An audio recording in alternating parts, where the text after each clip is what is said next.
Muita gente falando, não, agora com as AIs evoluindo, o custo do token cai, vai ficar mais barato. Caralho. Por quê? Quem aqui tá usando AI e viu o custo cair? Eu nunca vi um platform risk maior, né? Se eu montar um business muito grande que usa um back-end de Anthropic, será que eles vão vir e tomar meu business?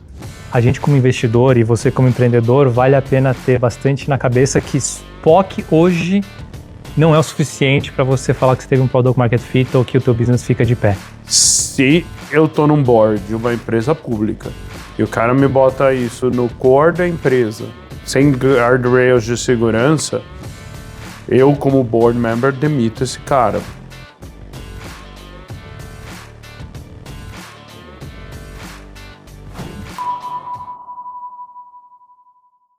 Bem-vindos a 14B Flight Deck. Eu sou o Alan, estou aqui com o Rodrigo.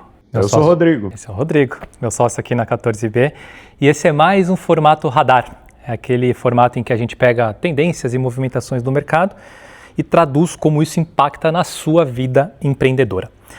Para a pauta de hoje, algo que a gente trouxe é um assunto que tem circulado bastante nas nossas rodas de conversas com outros fundos, com LPs e com empreendedores, que é AI em produção. A gente tem visto que está muito fácil fazer POC, até falamos isso em outros episódios, mas quando a gente começa a ver os dados de POCs virando indo para a produção, cai muito. 88% hoje, um estudo do McKinsey fala que as enterprises estão adotando AI em POC, mas apenas 30% vira a produção. Então, talvez seja um pouco do pânico que os labs têm gerado nos executivos e tem vindo muita coisa top-down. Então, qualquer startup hoje que bate na porta de uma enterprise consegue POC. Rodrigo, a gente estava conversando numa outra reunião com LPs, você mapeou lá quatro principais fatores. Você não quer compartilhar aqui com a gente e a gente vai explorando eles? Não, vamos. Assim, acho que o pano de fundo é que, quando a gente está fazendo uma POC, o que eu quero saber é se funciona, né?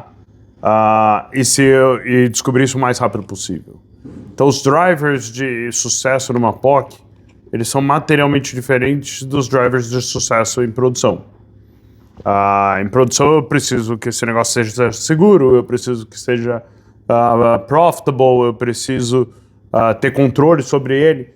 Então, na hora que a gente pensa o que vai mudar, na hora que a gente fez o teste foi bem sucedido, vem toda uma série de novas perguntas aqui que vão ter que ser respondidas, e eu acho que grande parte da não adoção e do pessoal ir para a produção ainda está faltando infraestrutura, ainda está faltando coisas serem montadas e repensadas para a gente sair do ambiente de teste, onde preço e outros controles são menos importantes do que velocidade e se funciona ou não. Então, na hora que a gente pensa nesse contexto de produção, né, um deles é como é que eu gerencio throughput, né, e reliability, as coisas vão para a produção, elas têm que funcionar e tem que funcionar permanentemente, né? Tem uma questão fundamental de custo. A gente tem uma empresa no portfólio, né, que eles estão fazendo o Alpha. O Alpha, custava $2.000 de token por cliente.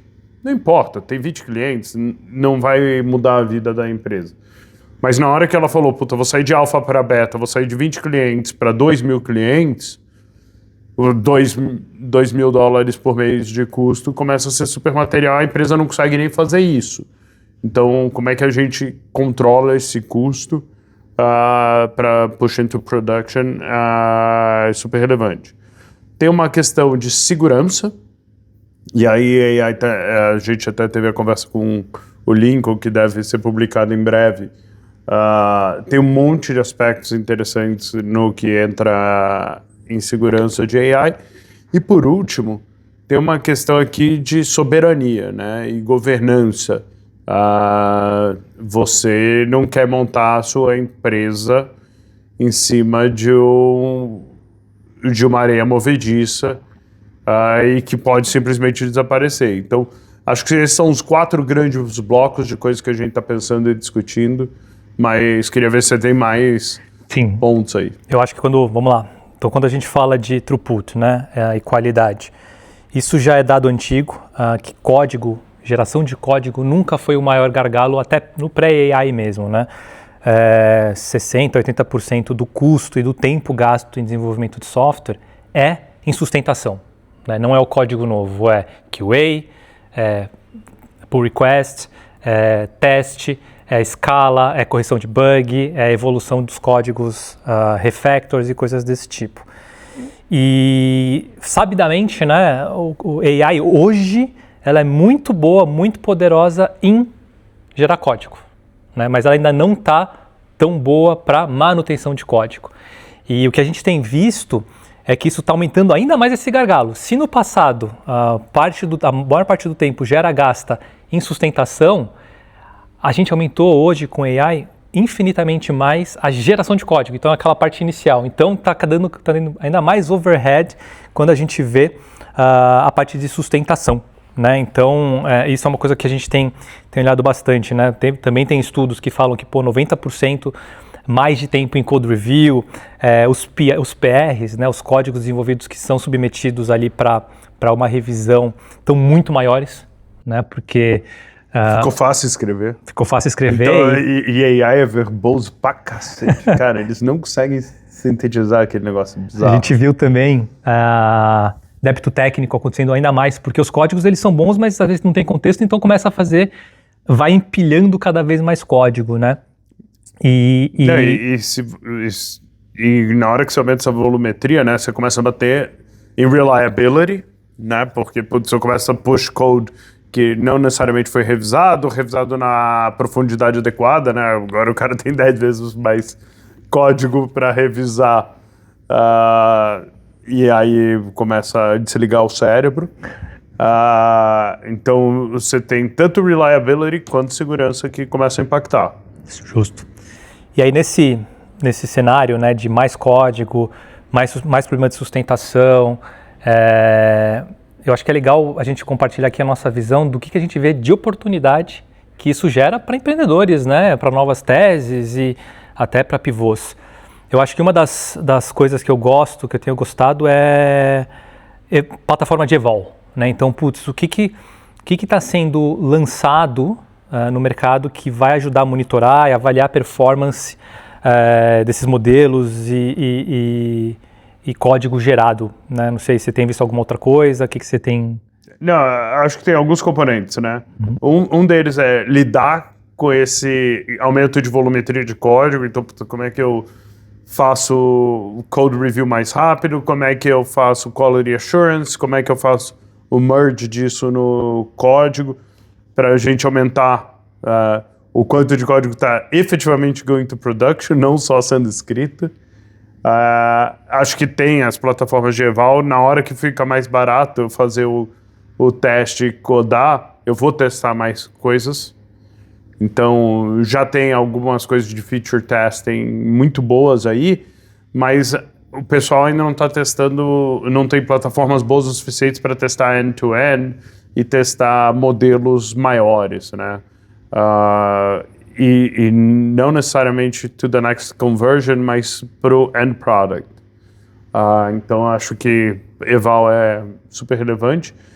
E uma vez que eu testo e descubro que funciona, isso deveria retroalimentar o modelo, né? Então aí tem um lado de plataforma de reinforcement learning e self-optimization, que eu acho que a gente ainda não viu uma solução boa o suficiente que consiga pegar esse aumento de volume de código que é push to production, testar mais ele em impactos de business, não só impacto de tecnologia, e depois retroalimentar isso para tornar o sistema self-optimizing.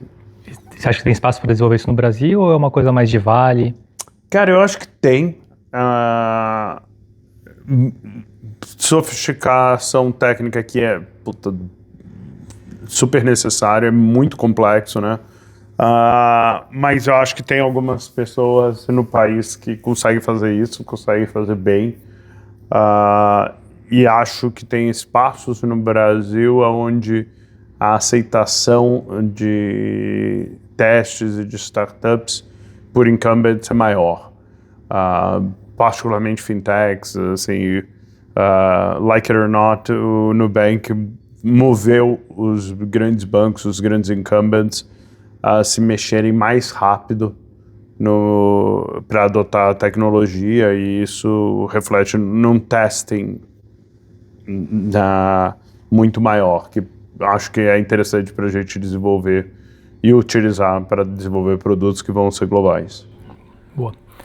Acho que o segundo bloco, né, que você comentou, que é a economia, custos, acho que trazendo dados que a gente sempre gosta, né, tem muita gente falando, não, agora com as AIs evoluindo, o custo do token cai, vai ficar mais barato. Caralho!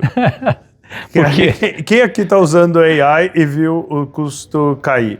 Sim, o custo do token cai para o modelo antigo, só que ninguém quer usar o modelo antigo. Você bota na mão do usuário, você quer Ferrari ou você quer Uninho? Todo mundo vai querer sempre dirigir a Ferrari, precisando ou não.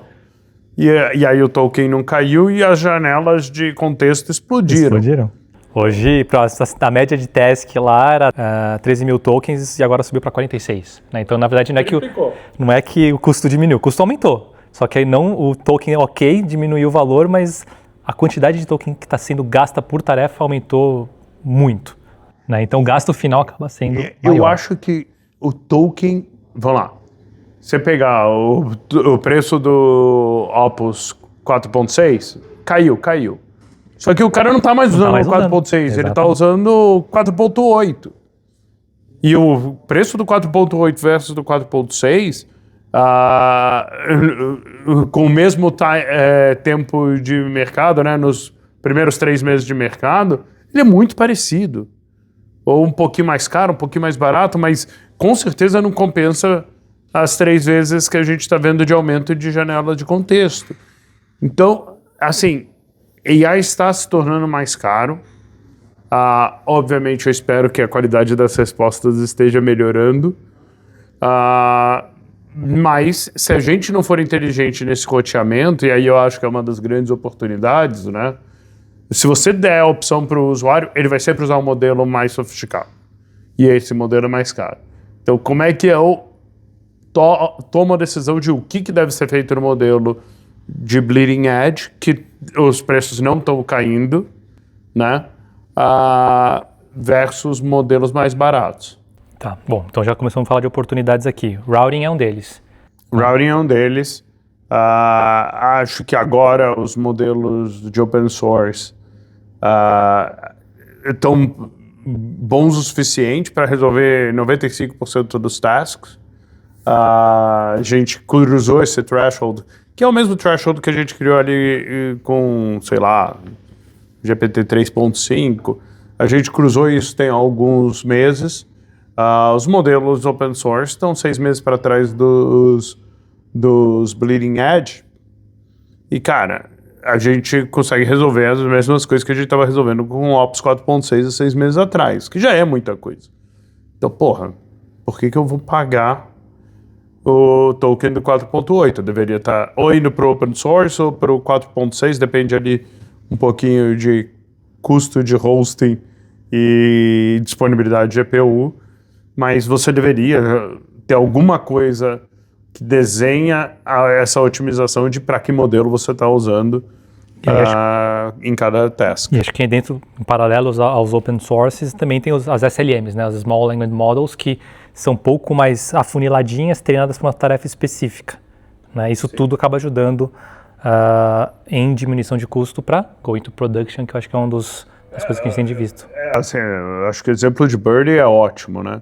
Não só o SLM, ele é muito mais assertivo, porque ele é treinado para um task só, eu não incluo o ruído do mundo inteiro quando eu estou rodando, né?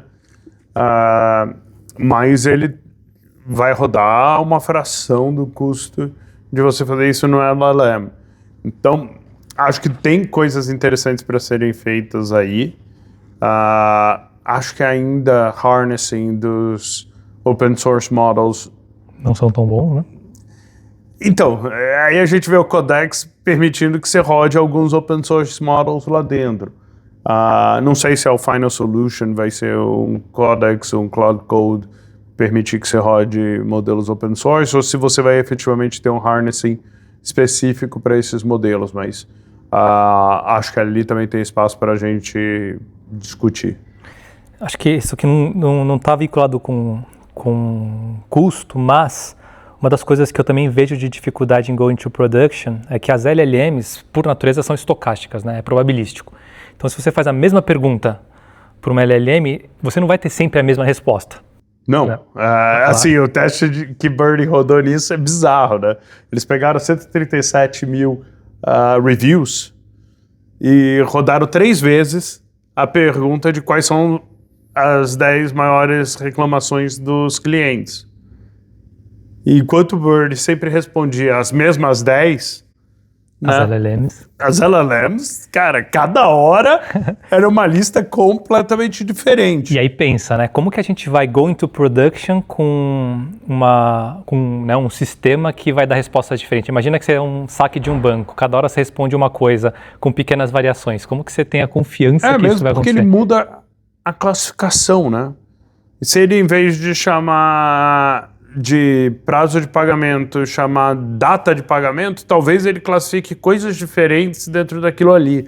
E pode ser que seja exatamente o mesmo conceito, só com nomes diferentes, mas o LLM, ele tem essa variabilidade. Então as listas, elas não são as mesmas. Eu estava conversando com um empreendedor sobre esse ponto, ele falou, vamos colocando guardrails, né? Vamos fechando a LLM para sempre responder a mesma coisa. Eu falei, putz, mas se você botar tanto guardrails, deixa de ser uma AI e vira um algoritmo, né? Vira um if clause. If clause, exatamente. Legal. Esse estudo da Bird é muito interessante, está publicado lá no blog deles e vale a pena, né? Que tem esses dois testes que eles analisaram essas perguntas e aí começaram a comparar a assertividade, assertividade não, né? A constância de resposta versus LLMs ou roteamentos ou coisas que você faz específicas e para go into production isso acaba sendo super relevante. Que mais aqui de custo? Tem mais algum ponto ou a gente pode ir para governança e segurança? Não, acho que esse é o ponto-chave, né? É a gente ficar mais inteligente em que modelo está sendo usado para quê, como que a gente prune esses modelos para coisas menores que entreguem a mesma performance ou melhor, sem eu ter que toda hora fazer inferência em modelos gigantescos. Boa. Acho que governança e segurança, para quem não viu o episódio, dá uma olhadinha lá, o episódio do Lincoln que a gente gravou, um especialista em cibersegurança, a gente falou bastante sobre isso. Mas, quando a gente fala de going to production, isso continua sendo um entrave muito grande, né? E aí, Rods, que você... Não, acho que esse é um vetor bizarro, né? Porque se a gente está fazendo no nosso sandbox, fora dos sistemas transacionais, com 20 clientes, cara, o risco é zero, ou ele é muito perto de zero.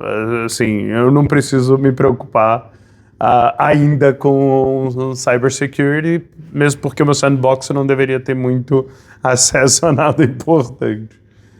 Na hora que eu vou botar isso em production, cara, isso está conectado nos meus sistemas. E se ele vai fazer alguma coisa relevante para o usuário, isso vira uma porta de entrada para fazer. Então, acho que esse risco de cybersecurity, ele explode nessa transição de POC para produção. O próprio Lincoln deu um exemplo que eu achei muito engraçado, eu vou repetir aqui, que ele estava conversando com um CTO de uma empresa grande, que deram, enfim, ferramentas de AI para o pessoal desenvolver internamente para todo mundo.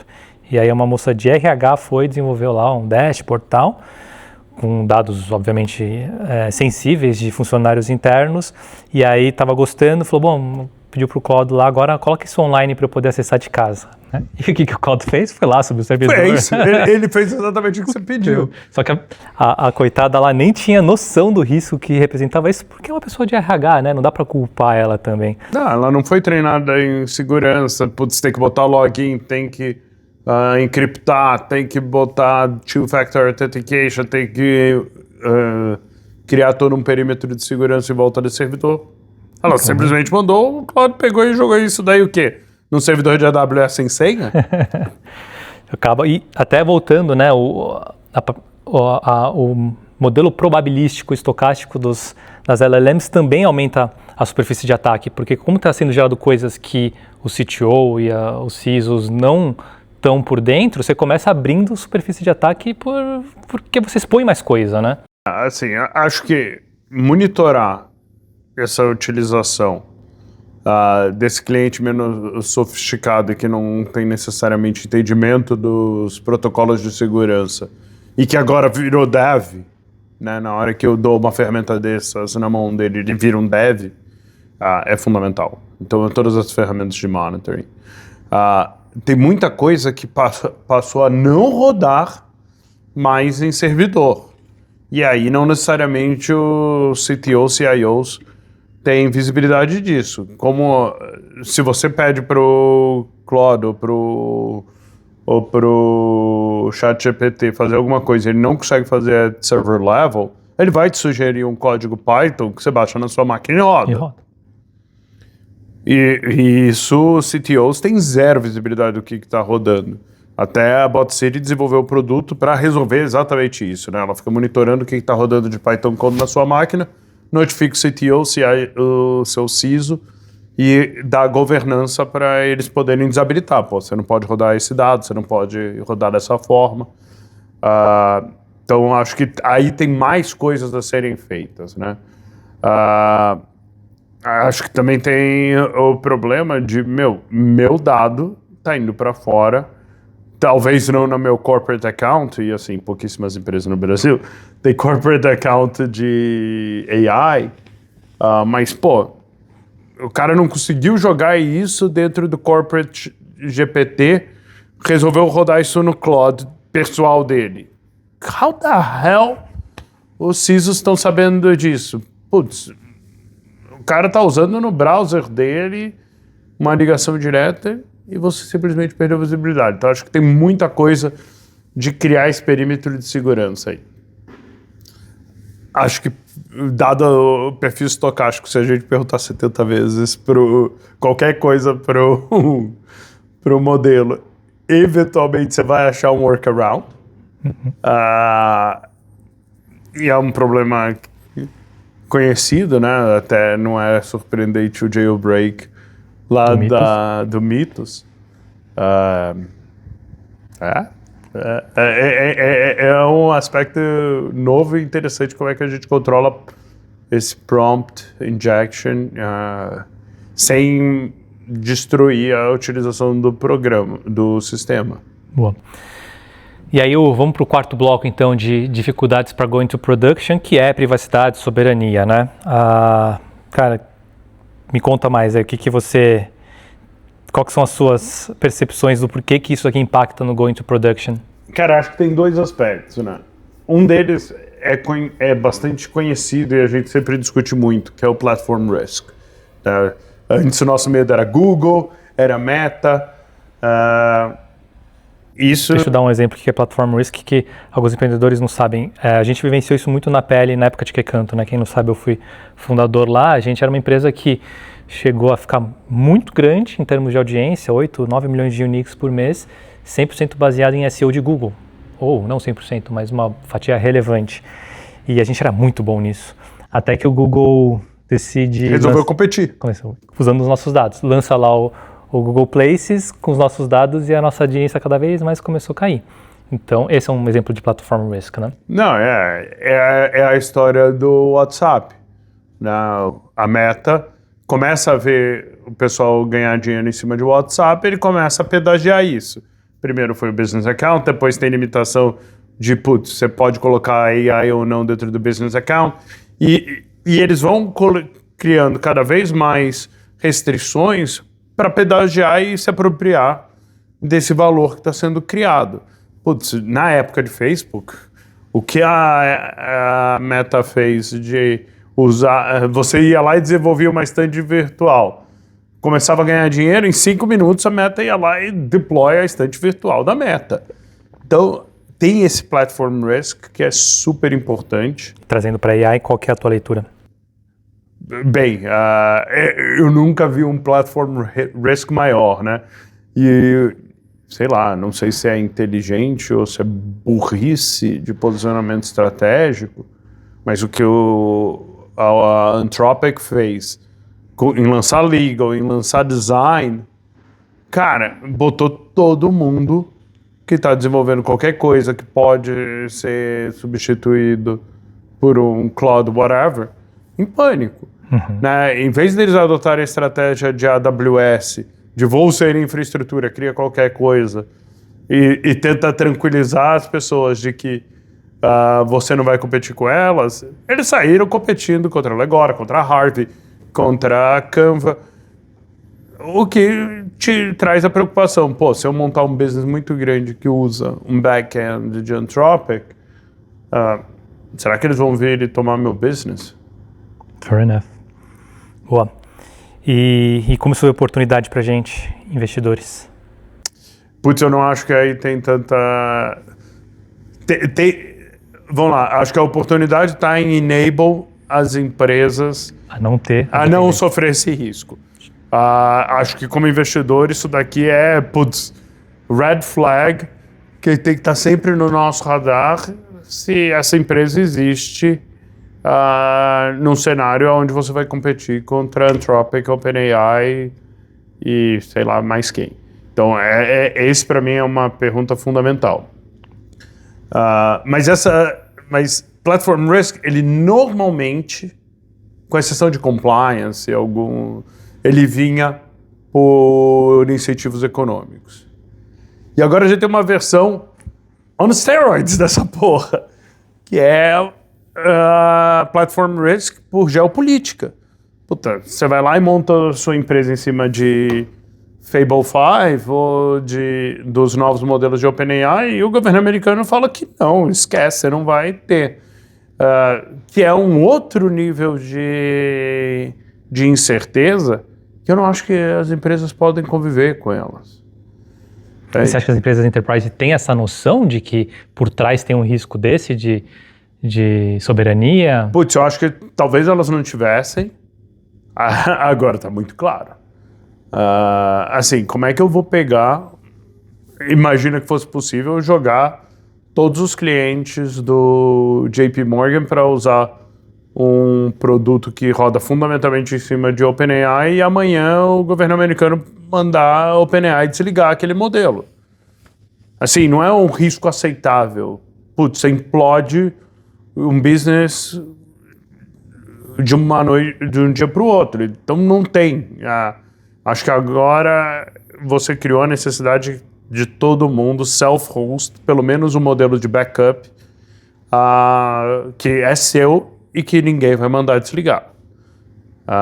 Você não pode estar exposto ao risco de um dev na Ucrânia usar o modelo de OpenAI para sabe-se lá o quê e tirarem um negócio que é parte fundamental da sua infraestrutura. Então, acho que você vai partir para self-hosting, você vai partir para open sourcing,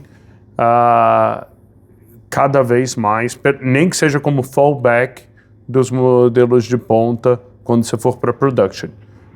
Assim, se eu estou num board de uma empresa pública e o cara me bota isso no core da empresa, sem guardrails de segurança, eu, como board member, demito esse cara, porque ele não tem o direito de botar uma instituição em risco porque não tomou as devidas medidas de segurança.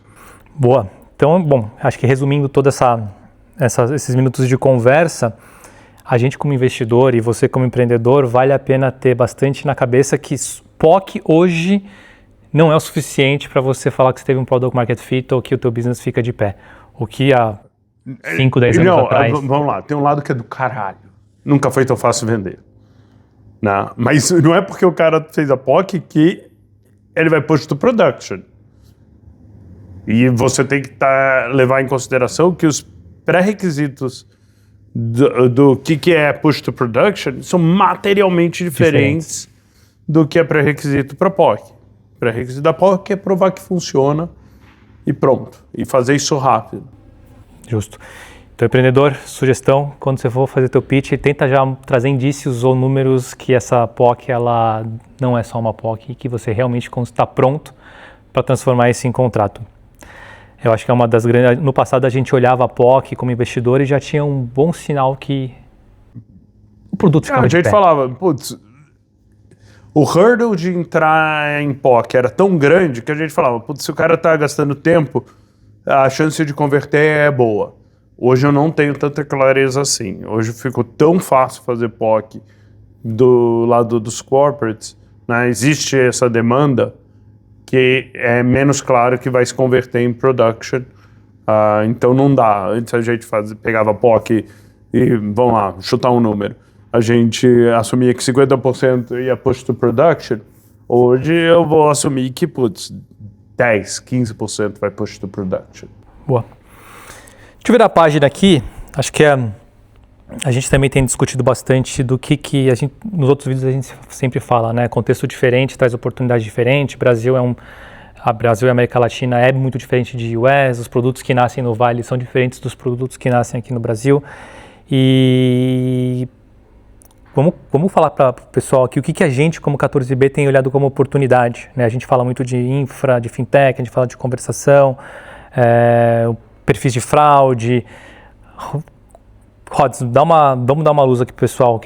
Como você enxerga que essas oportunidades que são diferentes do Brasil, Tupiniquim, e que podem ser uma baita oportunidade para empreender? Eu acho que, para mim, um dos casos mais patentes, né, disso. Todo mundo sabe que a Bolívia quase não tem linha fixa. Não, porque quebrou a empresa de telefonia de linha fixa na Bolívia. Coisas latino-americanas de como você privatiza uma empresa. E na hora que foram criar a infraestrutura de telecom de novo, foi tudo para o celular. A Bolívia simplesmente pulou a história da linha física. No Brasil, isso aconteceu com Cargo X, né, que agora se chama Frete.com, e na indústria de caminhões. O que acontecia, né? Os caminhoneiros nos Estados Unidos, eles começaram a centralizar os brokers, né, o dispatching, com telefonia, na década de 80. No Brasil, isso nunca foi feito. Na década de 90, os Estados Unidos começaram a fazer dispatching via GPS. E quando bateu em 2000, o gap de você fazer dispatching via GPS versus fazer via celular não é material.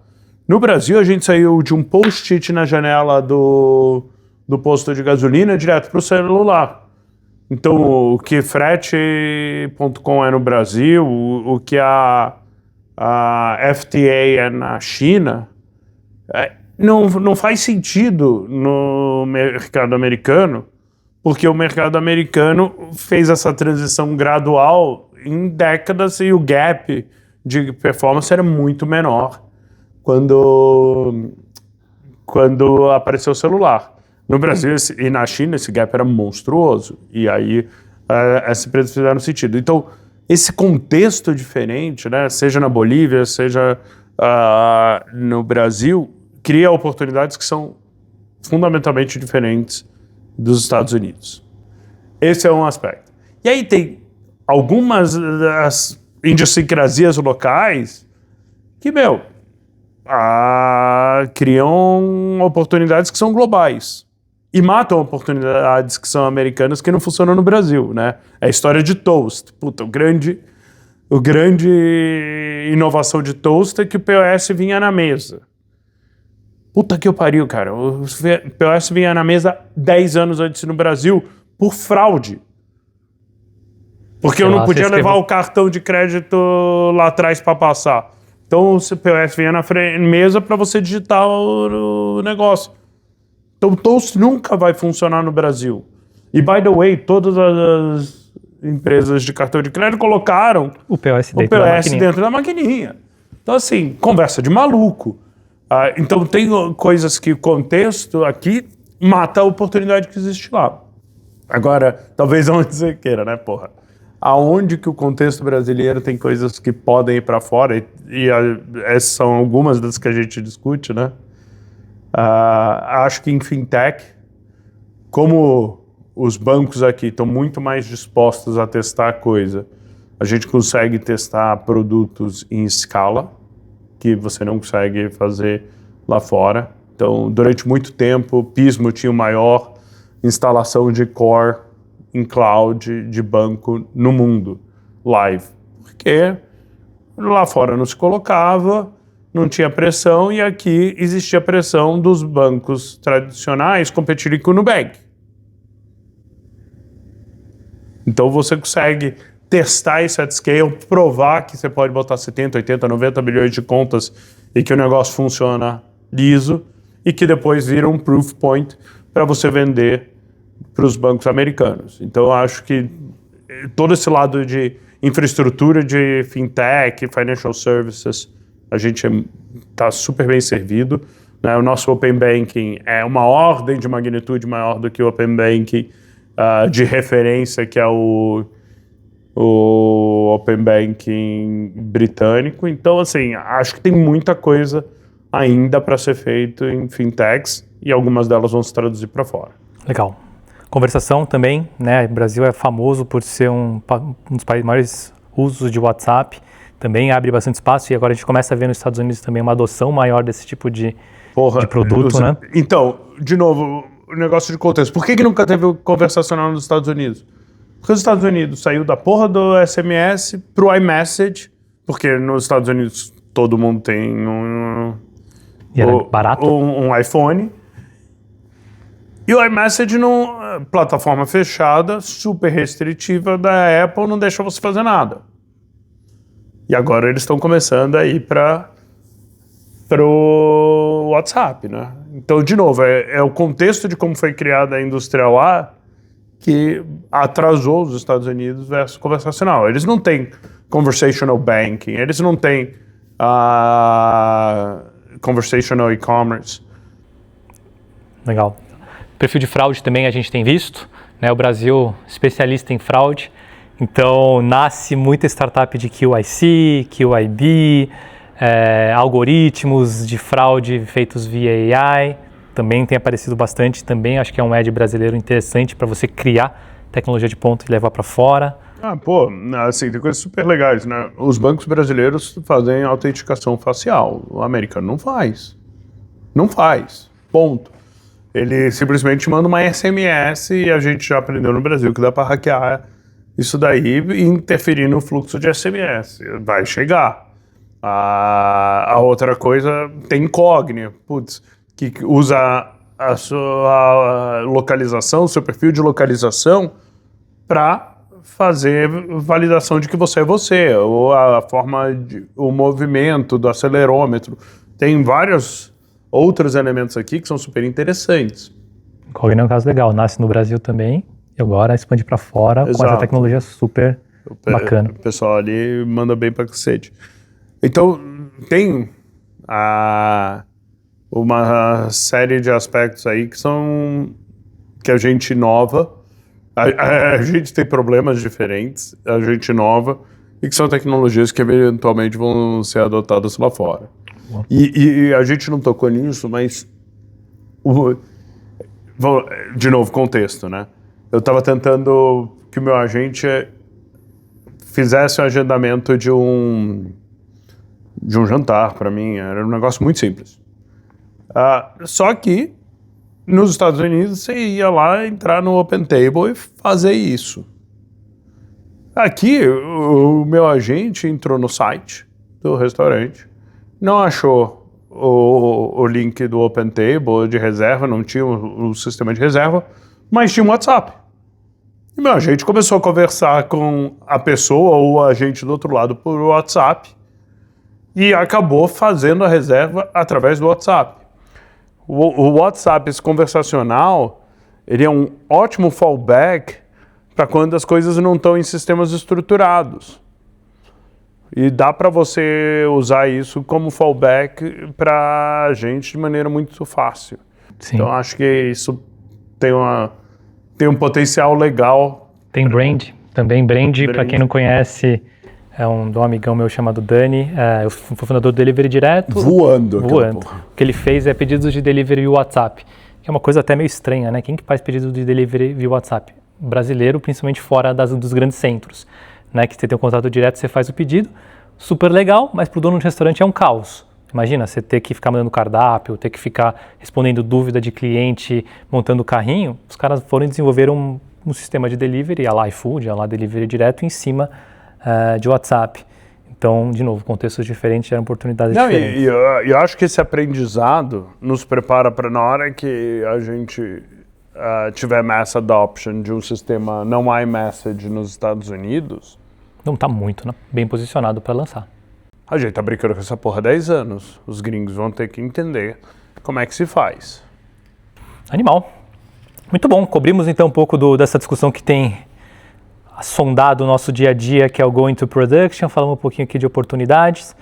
E eu acho que do meu lado era isso, Rods. Algum ponto que você gostaria de botar em pauta? Não, acho que a gente cobriu. Se vocês tiverem mais dúvidas, mais tópicos que vocês querem que a gente discuta, manda pra gente e a gente vai fazendo. É isso aí. Obrigado. Até uma próxima. Valeu.